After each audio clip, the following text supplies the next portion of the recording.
काई उनु करे खाइला हो बाबा काई लावला उधार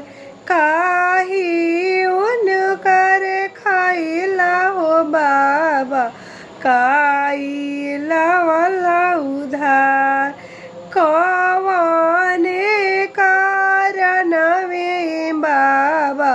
छत्री छे कली दुआर कवने कारण वे हो बाबा छत्री छे कली दुआर पानवा उनु करे खाईनी हो बेटी फूलावा लवनी उधार पानवा उनु करे खाईनी हो बेटी फूलावा लईनी उधार पानवा उनु करे फेरीला हो बाबा फूलावा दईना लवटा पानवा